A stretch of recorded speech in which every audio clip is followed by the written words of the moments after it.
بسم الله الرحمن الرحيم. أنا magacaygu yahay maxamed suldaan suleymaan cali ku sugan dalka Sweden. waxaan warbixin siinayaa warbaahinta Soomaaliyeed. waxaan si gaar ah uga hadlayaa arrin waayadan ka soo kordhay gobolkaygii Awdal oo inta badan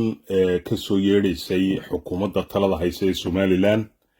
arrintaasoo ku saabsan in gobolka Awdal ay ka jirto nabadgelyo darro fara badan oo suurto gelinaysa in aan waxba laga qaban karin kaabayaasha dhaqaale ee gobolka oo ay ugu dambeysay tii shalay wasiiradu ka hadleen iyagoo ka hadlaya magaalada Boorama.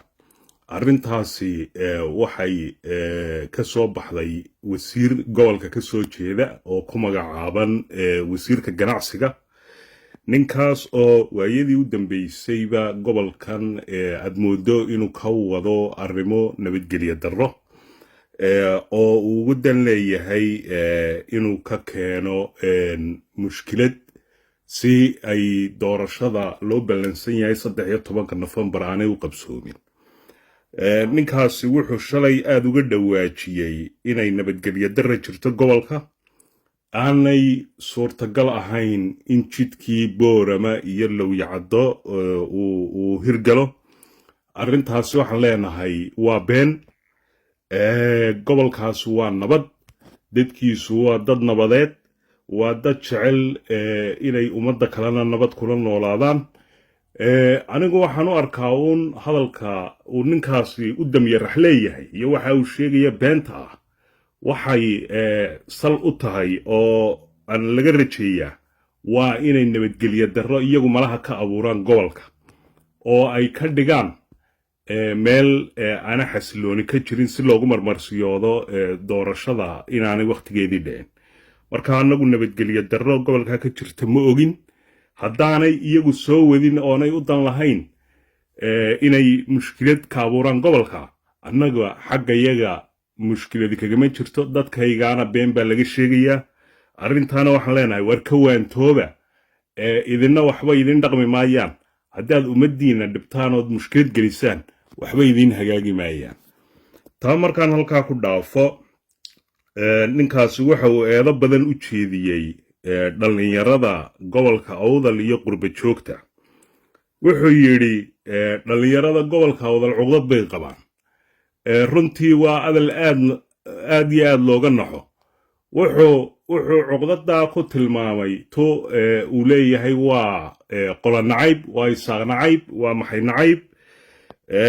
aan dee waqtigeediiba la joogin. waxaan leeyahay dhallinyarada reer Awdal waa kuwa Soomaali ugu dulqaadka badan, waa kuwa ugu samirka badan, waa kuwa ugu garasho iyo aqoon badan. waxay ku samreen maamulkii ay dhiskiisa ay wax ku lahaayeen deegaankooda uu ka tirsanaa, iyagoo ku qatan bay haddana mataqaanaa ay sabir qaateenoo dadkaasi ilbaxnimadoodu waxay gaadhsiisay inay samraan oy diiniyan iyo cilmi ahaanba ay isu xakameeyaan. qofka insaankii marka uu dhib tirsado xoog iyo itaalna leeyahay wuxuu awoodaa inuu waxaa iska diido oo uu baabi'iyo. laakiin dhallinyarada reer Awdal waa kuwa samray, u dulqaatay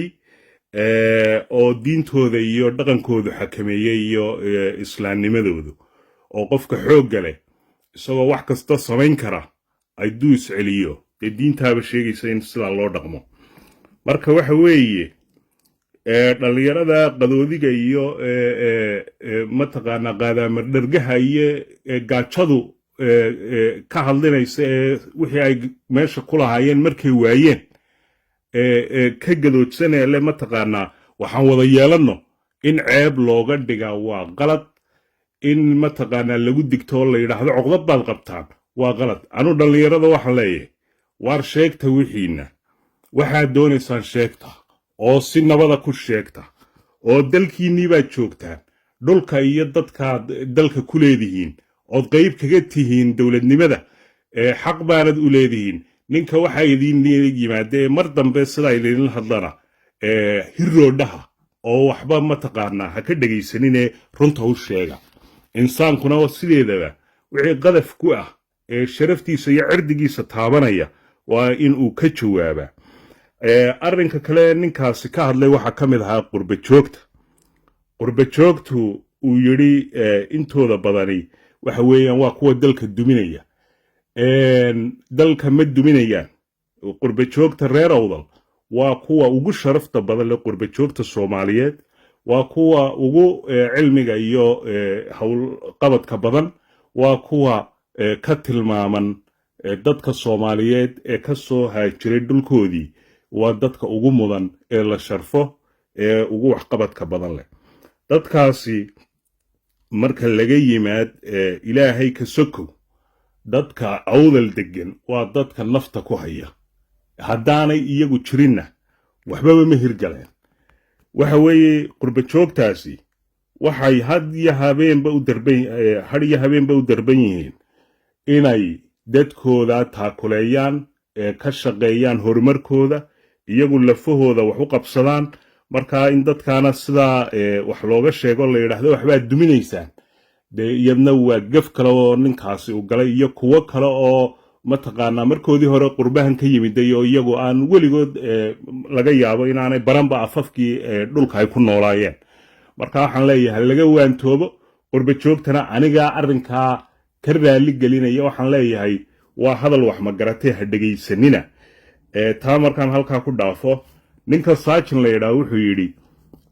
wasiirkii gobolka awdal waxa ka jirta cuqdad baa taalla gadabuursi uu qabo isaaq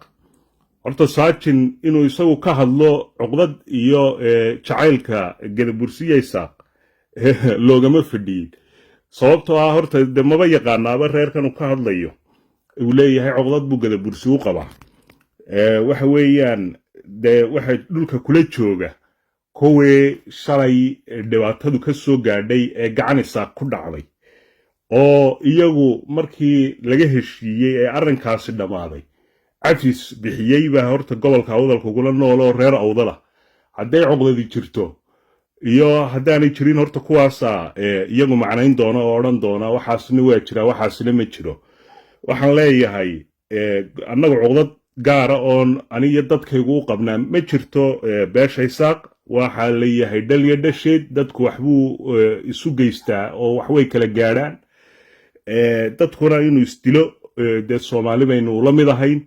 waxa weeye arrinkaasi waa arrin qadaf ku ah reer awdal wuxuu yidhi aan isbuufino ama iyaga han buufino iyagana buufin mayno innaguna isbuufin mayne waxa weeye adiga ayaa cuqdad gaara qaba oo dee calooshaadaad ka hadashay adigu isbuufi oo suntaa had sheegayso adigu keligaa isku buufi dadka dhaaftidood nacaybka iyo xumaha kala dhex baxdida